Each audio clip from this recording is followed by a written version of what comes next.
নমস্কার বন্ধুরা, আজকে নতুনভাবে তোমাদের সঙ্গে বৃষ্টির কিছু ইনফরমেশন নিয়ে চলে আসলাম। তো দেখো, আজকে আমরা সকলেই কিন্তু অপরাজিতার সংসার এই ইউটিউব চ্যানেলটির সঙ্গে খুব ভালোভাবে পরিচিত হয়ে গিয়েছি ডিউ টু বৃষ্টির কারণে। কারণ বৃষ্টি আজকে এমন একটি ফেমাস পেজ হয়ে দাঁড়িয়েছে, যাকে আমরা মানে বহু মেয়ে রয়েছে যারা ইন্সপিরেশন হিসেবেও নিতে পারে, আবার যারা বৃষ্টিকে ভালোবেসে তার চ্যানেলটির সঙ্গে জুড়েছে। তো দেখো বন্ধুরা, আমরা প্রত্যেকেই জানি যে বৃষ্টির জীবনে কিন্তু অতীত রয়েছে খুব ভয়ানক একটা। আর আজকে বৃষ্টির জীবনে যে ঘটনাগুলো ঘটছে, অর্থাৎ বৃষ্টির যে অসুস্থতা, সেই অসুস্থতার কারণটা হচ্ছে তার অতীত। তো সেই নিয়ে কিন্তু তোমাদের সঙ্গে আমি আমার আগের ভিডিওগুলোতে মানে বিস্তারিতভাবে ইনফরমেশনগুলো ওখানে দিয়ে দেওয়ার চেষ্টা করেছি। যদি কেউ না দেখে থাকো তাহলে তাদের সুবিধার্থে আমি আজকের ভিডিওতে মানে অল্প করে অবশ্যই তোমাদেরকে জানিয়ে দেবো। আর তার সাথে কিছু নতুন ইনফরমেশন নিয়ে আজকের ভিডিওটা শুরু করব।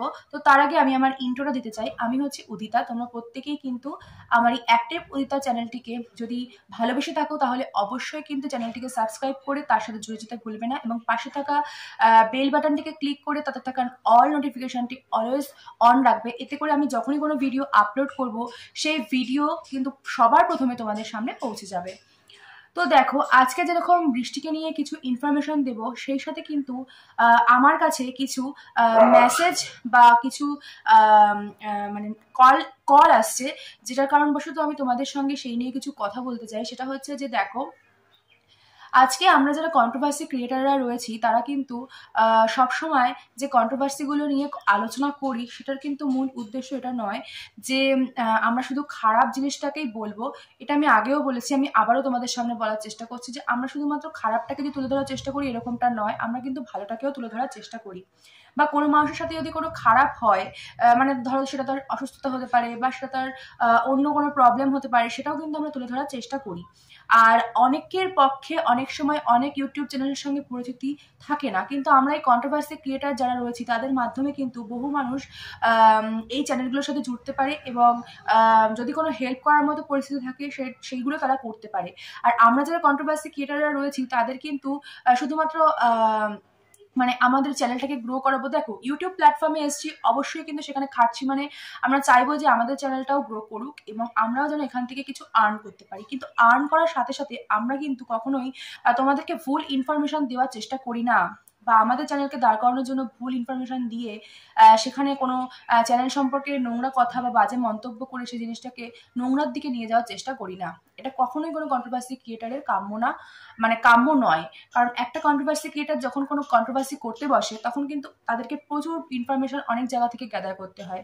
আর সেগুলো কিন্তু সবসময়ের জন্য সত্যি ইনফরমেশনই হওয়া প্রয়োজন। কারণ আমরা যখন কোনো কিছু নিয়ে তোমাদের সামনে কথা বলবো তখন সেটার মধ্যে কতটা সত্যতা রয়েছে সেটা তো অবশ্যই আমাদেরকে যাচাই করেই তারপর তোমাদেরকে বলতে হবে, না? কারণ এখনকার দিনে সোশ্যাল মিডিয়ার যুগে মানুষ কিন্তু অনেক অনেক অনেক বেশি আধুনিক এবং অনেক অনেক অনেক বেশি অ্যাডভান্স, যাতে করে তারা আমরা যদি কোনো মিথ্যে তোমাদের সামনে বলেও থাকি সেটা কিন্তু তোমরা খুব অনায়াসেই ঘেটে ঘুটে যেখান থেকেই হোক না কেন সেটার সত্য তোমরা নিজেরাই প্রমাণ করে নিতে, বা হয়তো বা আমাদের ভুলগুলোকে চোখে আঙুল দিয়ে দেখিয়ে দেওয়ার মতো এই ক্যাপাসিটিগুলো তোমাদেরকে মানে সোশ্যাল মিডিয়া বা এই বলো নেটের মানে ইন্টারনেটের যুগে এগুলো তোমরা অবশ্যই আমাদের সামনে তুলে ধরতে পারবে। তো তাই জন্য আমাদের যখন কোনো উত্তর বা কোনো মানে তথ্য তোমাদেরকে দেওয়ার থাকে তখন কিন্তু আমরা বহু জায়গা থেকে ইনফরমেশন কালেক্ট করে তারপরে তোমাদের সামনে কোনো কথা বলতে বসি। তো আজকে তোমাদের সামনে সেরকমই বৃষ্টিকে নিয়ে আমি ইদানিং কয়েকটি ভিডিও করে ফেলেছি, এবং আজকেও বৃষ্টিকে নিয়ে নতুন কিছু ইনফরমেশন পেলাম বলেই তোমাদের সঙ্গে সেই ইনফরমেশনগুলো নিয়ে কথা বলতে চলে আসলাম। তার আগে তোমাদের সামনে একটা কথা বলতে চাই যে আমার কিছু কমেন্টস এসছে যেখানে বলা হচ্ছে যে অসুস্থতা বা ডিভোর্স এসব নিয়ে ঘটনা নিয়ে কথা না বলাই ভালো। দেখো, মানে তোমাদের কাছে একটাই আমার কথা, যে সেটা হচ্ছে যে আমরা কিন্তু কোনো ডিভোর্স বা কারোর অসুস্থতা নিয়ে কোনো ট্রোলিং করতে এখানে বসিনি। কারো অসুস্থতা হলে আমরা যেরকম বলছি যে সে অসুস্থ মানুষ যেন তাদেরকে সাপোর্ট করে বা তাদের কোনো নেগেটিভ কমেন্টস না করে, বা তাদেরকে অলওয়েজ যেন পজিটিভ কমেন্ট করে তাদের মনোবল বাড়ায়, আমরা যেমন সেটা বলছি, তার সাথে কারো যদি ডিভোর্স হয়ে যায় সেটাও কিন্তু আমরা একইভাবে মনের দুঃখের সাথে সেটাকে শেয়ার করার চেষ্টা করছি, এবং তাদেরকে বলার চেষ্টা করছি এটাই যে আমরাও তোমাদেরকে ভালোবাসি, যেন ডিভোর্সটা না হয় বা কিছু। আমরা কিন্তু কখনোই বলি না বাবা ডিভোর্স হচ্ছে যেন তোমরা ডিভোর্স করে নাও বা ডিভোর্স করো, ভালো হচ্ছে এটা হচ্ছে না হচ্ছে। আমরা কিন্তু এরকম ধরনের কোনো কথা তোমাদেরকে বলে থাকি না। আমি আমার যে কটা ভিডিও তোমাদের এখানে আপলোড রয়েছে তোমরা যেগুলো দেখতে পাবে তার কোনোটাতেই তোমরা পাবে না যে আমরা কোনো খারাপ কথা বলেছি বা আমি কোনো খারাপ কথা বলেছি বা তোমাদের কোনো খারাপ ইনফরমেশন দিচ্ছি বা কোনো অসত্য ইনফরমেশন তোমাদেরকে দিচ্ছি। তাই তোমরা কমেন্টস করছো যে এটা আমার খুব ভালো লাগছে, কিন্তু যারা আমাকে নেগেটিভ কমেন্টস করছো আমার যে সোশ্যাল মিডিয়া সাইটগুলো রয়েছে সেখানে কিন্তু যারা আমাকে কমেন্টস করে জানাচ্ছ যে তুমি ভুল বলছো, তুমি কেন বলছো, তোমরা এই বিষয়টা নিয়ে ব্যবসা করছো, একেবারেই নয়। আমাদের কিন্তু ব্যবসা করাটাই কাজ নয়। আমরা এখানে কন্টেন্ট ক্রিয়েটার, আমরা কন্টেন্ট ক্রিয়েট করছি এতে করে তোমরা যাতে কিছু ইনফরমেশন পেতে পারো এবং সেটা যেন সত্যি ইনফরমেশন হয়ে থাকে।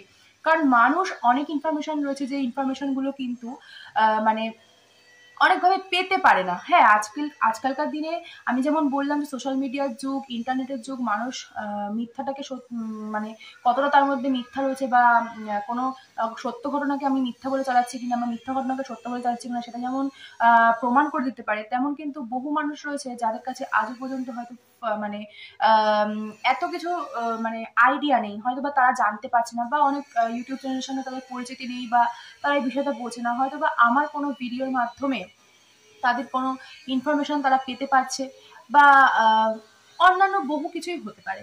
দেখো আজকের দিনে দাঁড়িয়ে আজকে যে বৃষ্টির চ্যানেলটা এত গ্রো করেছে, আজকে কিন্তু বৃষ্টির চ্যানেলটা আমি প্রথম থেকেই দেখতাম এবং তখন কিন্তু অনেক কম সাবস্ক্রাইবার তার ছিল এবং বৃষ্টিকে কিন্তু সেভাবে মানুষ চিনতো না। কিন্তু আজকের দিনে দাঁড়িয়ে বৃষ্টি যখন অসুস্থ হয়েছে সেটা নিয়ে যখন মানুষ আমরা যারা কন্ট্রোভার্সি ক্রিয়েটার রয়েছি তারা যখন এই বিষয়টাকে নিয়ে তোমাদের সামনে অরিজিনাল সত্যটা তুলে ধরার চেষ্টা করলাম, তখন কিন্তু বৃষ্টির চ্যানেলটির সঙ্গে আরো বহু মানুষ জুড়ে গেল এবং বৃষ্টির জন্য প্রে করছে, ব্লেসিং করছে যাতে করে বৃষ্টি সুস্থ হয়ে ওঠে। নিশ্চয়ই একটা কন্ট্রোভার্সি ক্রিয়েটার তার খারাপের জন্য এই কন্ট্রোভার্সি গুলো করছে না। আজকে তোমরা যে ভিডিওগুলো দেখতে পাচ্ছ সেই ভিডিওগুলো কিন্তু মানুষ ভালোবাসছে বলেই তারা দেখছে এবং তার থেকে ভালোবেসে অপরাজিতার সংসারের সঙ্গে জুড়ে যাচ্ছে।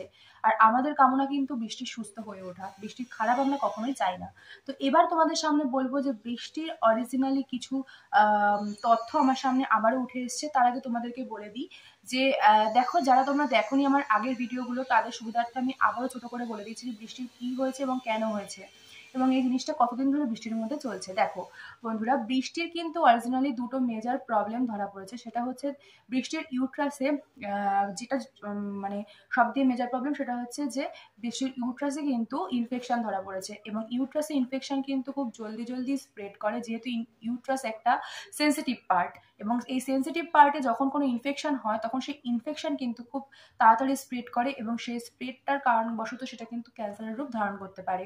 আর যদি সেটার প্রপার ট্রিটমেন্ট না হয় তাহলে কিন্তু সেটা সত্যি বলতে গেলে এটা কিন্তু বাজে দিকেই গড়ায়। এবং তার সাথে সেকেন্ডলি যে প্রবলেমটা বৃষ্টির ধরা পড়েছে সেটা হচ্ছে যে বৃষ্টির মাথায় ব্লাড ক্লটিং রয়েছে এবং সেই ক্লটিং এর কারণে কিন্তু বৃষ্টির ব্রেনে একটা অনেক বড় মানে ড্যামেজ মতো হয়েছে, যেটার কারণবশত বৃষ্টির মাথায় ডেবে ডেবে গেছে এবং সেই জায়গাগুলোতে অনেক জায়গায় ঘা ঘা মতো হয়ে গেছে। এতদিন পর্যন্ত বৃষ্টিকে তো প্রীতম চুল কাটতে কনভিন্স করতে পারছিল না, কিন্তু ডাক্তারকে দেখানোর পর ডাক্তার কিন্তু প্রথমে যেটা বলেছিল সেটা হচ্ছে যে বৃষ্টির মাথাটাকে পুরো ক্লিন করে দিতে হবে, এতে করে বৃষ্টির মাথায় কোথায় কি প্রবলেম আছে, কোথায় কি ড্যামেজ আছে সেটা কিন্তু ওপর থেকে খুব ভালো করে বোঝা যাবে। এবং বৃষ্টিকে কিন্তু কনভিন্স করে ফাইনালি কিন্তু প্রীতম তার মাথাটাকে পুরো মানে চেঁচে দিতে পেরেছে, মানে তার চুলটাকে পুরো সম্পূর্ণ ক্লিন করে, যদিও বা সে এখন ন্যাড়া অবস্থায় রয়েছে কিন্তু নিজেকে সুস্থ করতে গেলে এটা বৃষ্টিকে অনেক আগেই করা উচিত ছিল। কিন্তু যারা মেয়েরা রয়েছে তাদের কাছে কিন্তু চুলটাই কিন্তু সৌন্দর্য, তাই কোনো মেয়ে চায় না যে সে তার চুলটাকে হারাক, সেই জন্য বৃষ্টিও কিন্তু এই বিষয়টাকে সহমত হতে একটু সময় নিয়েছে, যদিও বা এখন তার চুলটা পুরোটাই ক্লিন করা হয়ে গিয়েছে এবং ওপর থেকে কিন্তু খুব ভালোভাবে দেখা যাচ্ছে যে বৃষ্টির মাথায় কোথায় কি ড্যামেজ রয়েছে বা কোথায় কি ডেবে গিয়েছে। তো সেই জন্য কিন্তু আরো সুবিধা হবে ডাক্তারদের তার ট্রিটমেন্ট করতে। আর তার সাথে যেটা বলবো সেটা হচ্ছে যে বৃষ্টির মাথায় যে ব্লাড ক্লটটা রয়েছে সেই ক্লটটা কিন্তু 10টা বছর ধরে তার মাথায় বেঁধেছিল এবং 10টা বছর পর আজকে এই এফেক্টটা দিচ্ছে। তো 10টা বছর আমি কেন বললাম, দেখো বন্ধুরা, বৃষ্টির যার সাথে বিয়ে হয়েছিল তার হাজবেন্ড কিন্তু অত্যন্ত খারাপ একজন মানে লোক ছিল, যে বৃষ্টির উপরে প্রচুর পরিমাণে নির্মম অত্যাচার করতো, তার উপরে শারীরিক মানসিক সব দিক থেকে অত্যাচার করতো। তার মধ্যে এটুকু হুঁশ থাকে না যে একটা মানুষকে আমি বিয়ে করে এনেছি, মানে তার দায়িত্ব আমি নিয়েছি, তাকে আমাকে মানে ভালো রাখতে হবে, তাকে আমাকে হ্যাপি রাখতে হবে। শুধুমাত্র অর্থ থাকলেই কিন্তু জীবনে ভালো থাকা যায় না।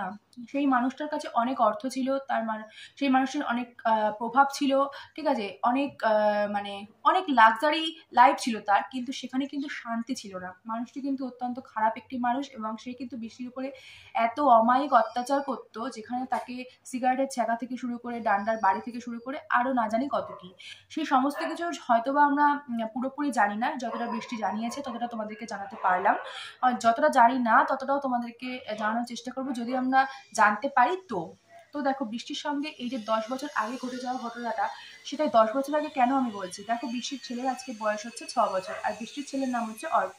অর্ককে কিন্তু আমরা প্রত্যেকেই চিনি। এখন যেহেতু বৃষ্টি অসুস্থ এবং চোখে সঠিকভাবে দেখতে পায় না, তাই জন্য কিন্তু এই ভিডিওগুলো আজকের দিনে দাঁড়িয়ে তার হাজবেন্ড প্রীতম এবং অর্ককেও আমি দেখি কিছু কিছু শর্টসে আসছে। তো সেই ছেলেটির বয়স হচ্ছে 6 বছর, মানে বৃষ্টির ছেলের বয়স 6 বছর। তো তার 6 বছর এবং বয়স, এবং তারও 4 বছর আগে বৃষ্টির বিয়ে হয়। এবং বিয়ে হওয়ার পরপরের ঘটনায় কিন্তু বলছি, যেখানে কিনা বৃষ্টির হাজবেন্ড তার মাথার মধ্যে সজোরে বাড়ি দেয় একটি লোহার রড দিয়ে, এবং সেই রডের বাড়ির কারণেই কিন্তু তার মাথায় একটা ক্লট বেঁধে যায়। এবং বৃষ্টির হাজবেন্ড এতটাই খারাপ একটি মানুষ ছিল যে তাকে কিন্তু সেইভাবে প্রপার ট্রিটমেন্ট দেয় না, এবং তার কোনো ট্রিটমেন্ট তো দূরে থাক, কোনো কিছুই টেক কেয়ার করে না। এবং সবশেষে কিন্তু বৃষ্টিকে ওই ছোট শিশুকে নিয়ে বেরিয়ে আসতে বাধ্য হতে হয়, এবং সে তার বাবার ফ্ল্যাটে কিছুদিন ছিল, এবং সেখান থেকে তার কিছুদিন পরে তার প্রীতমের সঙ্গে আলাপ হয়, এবং সেখান থেকে তার একটা রিলেশনশিপ হয়। এবং বর্তমানে আজকে সেই রিলেশনশিপ স্ট্যাটাস যেটা হয়েছে, সেটা হচ্ছে তারা বিবাহিত দম্পতি, এবং তারা একটা ভালো লাইফে লিড করছিল। কিন্তু তাদের এই ভালো লাইফের মধ্যে যেটা ব্যাগলা দিল, সেটা হচ্ছে বৃষ্টির অসুস্থতা, আর যেটার কারণ একমাত্র হচ্ছে সেই পূর্বের মানুষটি, যে কিনা তাকে আঘাত করেছিল, মানে বৃষ্টিকে আঘাত করেছিল। তো দেখো বন্ধুরা, আজকে বৃষ্টির এত শরীর খারাপ, তারপরেও কিন্তু প্রীতম তার পাশে আছে, তাকে কিন্তু ছেড়ে যায়নি, বা তাকে কিন্তু কোনো মানে কোনো দিক থেকেই কোনো কষ্ট বা কোনো কিছু দিচ্ছে না। যতটা পারছে তার পাশে থাকার চেষ্টা করছে, তাকে কেয়ার করার চেষ্টা করছে, এমনকি তার ছেলেকেও কেয়ার করছে, যথেষ্টভাবে তার চাওয়া পাওয়া সব পূরণ করার চেষ্টা করছে। রান্না থেকে শুরু করে বাড়ির যাবতীয় যা কাজ আছে সবটাই কিন্তু আজকে প্রীতম করছে। তো দেখো, দুটো মানুষের মধ্যে কত আকাশের পাতালে তফাৎ। একটা মানুষ যে কিনা বৃষ্টিকে টর্চার করতো, এবং তার টর্চারের পর বৃষ্টি কতটা অসুস্থ হয়ে পড়েছিল, তার একটা ট্রিটমেন্ট পর্যন্ত করেনি। কিন্তু তার অপোজিট যে মানুষটা বর্তমানে আজকে বৃষ্টির পাশে দাঁড়িয়েছে, সে হচ্ছে প্রীতম, তার বর্তমান হাজবেন্ড। সে কতটা ভালো এবং সে কতটা টেক কেয়ার করছে বৃষ্টির, তোমরা দেখতেই পাচ্ছ। বা যদি দেখে না থাকো, তাহলে অবশ্যই কিন্তু অপরাজিতার সংসার এই ইউটিউব চ্যানেলটির সঙ্গে জুড়ে তোমরা সেখান থেকে দেখতে পারো। তো দেখো, আজকে বৃষ্টির এই ঘটনা ঘটেছে 10 বছর আগে, এবং 10 বছর পরে তার মানে ফল বৃষ্টির মাথায় এসে এতটা খারাপ পরিস্থিতির মধ্যে তাকে যেতে হচ্ছে, এবং তার ব্রেনে এতটা সমস্যা হচ্ছে। তো এটা হচ্ছে বৃষ্টির কত বছর আগে ঘটেছিল, সেটা তোমাদেরকে জানিয়ে দিলাম ছোট করে। তো এবার বলবো হচ্ছে যে, আজকে তোমাদের সামনে আমি যে দুটো নতুন ইনফরমেশন নিয়ে কথা বলবো, সেটা হচ্ছে যে, তোমাদেরকে পূর্বের ভিডিওতে আমি জানিয়েছিলাম যে বৃষ্টি কিন্তু যে ট্রিটমেন্ট করছিল, সেটা কিন্তু চেন্নাই থেকে করছিল, এবং তার যাবতীয় ট্রিটমেন্ট সে চেন্নাইতেই করাবে। কিন্তু এই মুহূর্তে আমার কাছে দাঁড়িয়ে যেই ইনফরমেশনগুলো আমি গ্যাদার করতে পেরেছি, সেটা হচ্ছে যে বৃষ্টি কিন্তু তাদের একটু ফিনান্সিয়াল প্রবলেমও হচ্ছে, তাই জন্য তারা চেন্নাইতে যাচ্ছে না বর্তমানে। বৃষ্টি তার বাপের বাড়িতে একটা বছর পর সে তার বাপের বাড়িতে গিয়েছে, এবং তার এই অসুস্থতাটা 5-6 মাস ধরে চলছিল, তার জন্য কিন্তু সে বাড়ি থেকে এক ফোঁটাও বেরায়নি। সেই চেন্নাইতে গেছিল, ওটাই যা, এবং চেন্নাই থেকে বাড়ি আসা, তারপর থেকে কিন্তু সে কনস্ট্যান্ট বাড়িতেই থাকছে, এবং এক ফোঁটাও কিন্তু বাইরে বেরায়নি। কিন্তু আজকে বৃষ্টি কিন্তু পৌঁছেছে হচ্ছে তার বাপের বাড়িতে, এবং গোটা অনেকগুলো মাস পর কিন্তু সে বাইরে বেরালো, এবং তার বাপের বাড়িতে গিয়ে সে একটু রিফ্রেশ করছে নিজের মনটাকে, কারণ অসুস্থ মানুষ যত ঘরে থাকে না, তার অসুস্থতা কিন্তু আরো দিন দিন বেড়ে যায়। তাই তারও একটু রিফ্রেশমেন্ট দরকার আছে। সবসময় যে ওষুধপত্রই কোনো অসুস্থ মানুষের জীবনে কাজ করে এমনটা নয়, কিন্তু খোলামেলা পরিবেশ, বাইরের একটু আবহাওয়াও কিন্তু অনেকটা অনেকটা অনেকটা হেল্প করে কোনো মানুষকে সুস্থ হয়ে উঠতে। তো বৃষ্টির ক্ষেত্রেও কিন্তু সেরকমই, প্রীতম কিন্তু তাকে নিয়ে, অর্থাৎ বৃষ্টি এবং বৃষ্টির সন্তান অর্ককে নিয়ে সে কিন্তু চলে গেছে তার বাপের বাড়িতে, মানে বৃষ্টির বাপের বাড়ি এবং প্রীতমের শ্বশুর বাড়ি, সরি। তো সেখানে তারা কিছুদিন থাকবে এবং তারপরে বৃষ্টিকে নিয়ে তারা আবার বাইরে শিফট করবে এবং সেখানে তারা ট্রিটমেন্ট করার চেষ্টা করবে। তবে বর্তমানে আমি যেটা জানতে পারলাম সেটা হচ্ছে যে বৃষ্টি কিন্তু চেন্নাইতে ট্রিটমেন্ট করাচ্ছে না, যেটা তোমাদেরকে আমি বলেছিলাম আগের ভিডিওতে। তো বর্তমানে আমি যেটা জানতে পেরেছি সেটা বৃষ্টিতে কিন্তু ফিনান্সিয়াল কিছু প্রবলেমের জন্য আপাতত যতটুকু যা জানিয়েছে প্রীতম সেটা হচ্ছে যে ও কিন্তু চেন্নাইতে যাচ্ছে না এবং চেন্নাই থেকে ট্রিটমেন্ট করাচ্ছে না। কোথা থেকে বা কিভাবে তারা ট্রিটমেন্ট করার বিষয়টি যদি আমি আবারও আপডেট পাই তোমাদের সঙ্গে তো অবশ্যই শেয়ার করব এবং অবশ্যই তোমাদেরকে জানানোর চেষ্টা করব যে বৃষ্টি কোথা থেকে কি করাচ্ছে এবং বৃষ্টির হেলথ কন্ডিশন বর্তমানে কেমন আছে। আর তার থেকেও বড় কথা হচ্ছে যে বৃষ্টির এই মুহূর্তে যে সাপোর্টটা দরকার সেটা হচ্ছে বৃষ্টির নিজের মনে জোর আনতে হবে এবং আমাদেরকেও নেগেটিভ কমেন্টস সরিয়ে রেখে পজিটিভ কমেন্টস করতে হবে, যাতে করে বৃষ্টি ওর মনে সাহস পায়। দেখো, যখন বৃষ্টি প্রথম ন্যাড়া হয় তখন কিন্তু তার মনের মধ্যে খুব দুঃখ ছিল এবং একটা ইতস্তত ভাব ছিল, কিন্তু আমরা ভালো কমেন্টস করে করে সেই জিনিসগুলোকে কিন্তু অনেকটা তার মনে স্বস্তির জায়গা দিতে পেরেছি যে না, বৃষ্টি তোমাকে ন্যাড়া অবস্থাতেও ভালো লাগছে, তোমাকে ভালো হতে গেলে তোমাকে ন্যাড়া হতেই হবে এবং সেই কারণবশতই তুমি ন্যাড়া হয়েছো, এটাতে কোনো সমস্যা নেই। চুল মানুষের অবশ্যই গজাবে। আজকে তুমি চুল কেটেছো, এতে করে তুমি তাড়াতাড়ি সুস্থ হয়ে উঠলে তোমার চুল তাড়াতাড়ি গ্রো করবে, তুমি আবারও আগের মতো সুন্দর চুল নিয়ে সব জায়গায় যেতে পারবে, সমস্ত কিছু করতে পারবে, আমাদের সামনে ভিডিও আনতে পারবে। তো দেখো বন্ধুরা, আজকে এটুকুই তোমাদের সামনে জানানো ছিল। তো আমি আবারও একটি নতুন ভিডিওর সঙ্গে নতুন ইনফরমেশনের সঙ্গে চলে আসবো। তোমরা এভাবেই আমার পাশে থেকো এবং বৃষ্টি তার পরিবার তাদের পাশে থেকো। তো আবারও কোনো নতুন ভিডিও নিয়ে চলে আসবো, নতুন ইনফরমেশনের সঙ্গে চলে আসবো। ততদিনের জন্য take care and bye by.